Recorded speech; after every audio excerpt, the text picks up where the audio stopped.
औज़ुबिल्लाहिमिनश्शैतानिर्रजीम बिस्मिल्लाहिर्रहमानिर्रहीम।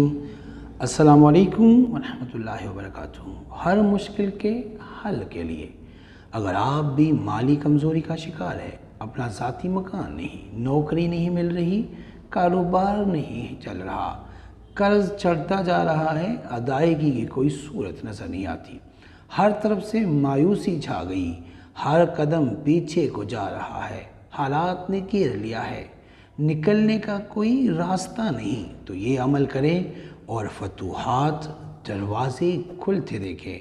हर तरफ से खुशहाली ही खुशहाली होगी, घर में रहमत और बरकत के दरवाज़े खुल जाएंगे, हर उठने वाला कदम कामयाबी की तरफ होगा इंशाअल्लाह। अमल ये है, नमाज़ फ़जर की सुन्नत पढ़कर फ़र्ज़ पढ़ने से पहले 41 बार सूरह फ़ातिहा पढ़नी है और हर मर्तबा बिस्मिल्लाह के साथ पढ़ना है, यानी बिस्मिल्लाहिर्रहमानिर्रहीम पढ़ के सूरह फ़ातिहा पढ़नी है।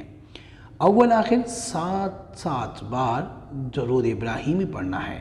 ये अमल अपनी ज़िंदगी का हिस्सा समझ ले। हर किस्म की फतूहात के लिए बहुत ही ज़बरदस्त अमल। ख़वातीन नागा के दिनों में कसरत से इस्तिग़फ़ार पढ़ा करे। अमल शुरू करने से पहले मीठी चीज़ तकसीम कर दे या किसी को कुछ ले दे। हस्ब तौफीक सदका जिसने वजीफ़ा करना है वो 3 बार सूरह फ़ातिहा पढ़कर मुझे हदिया करके या हादी लिख दे, इजाज़त है।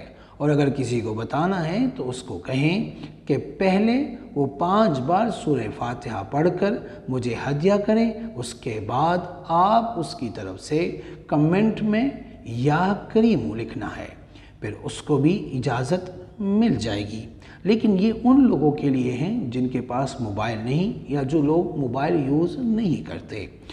उम्मीद करता हूँ आज की वीडियो आपको पसंद आई होगी। अगर पसंद आई है तो बराए मेहरबानी इसको लाइक करें, शेयर करें ताकि दूसरे भी इससे फ़ायदा उठा सकें, और हमारे चैनल को भी लाजमी सब्सक्राइब करें और बेल आइकन को क्लिक करें ताकि हमारी हर नई आने वाली वीडियो का नोटिफिकेशन आपको बर वक्त मिल सके। जज़ाकल्लाह।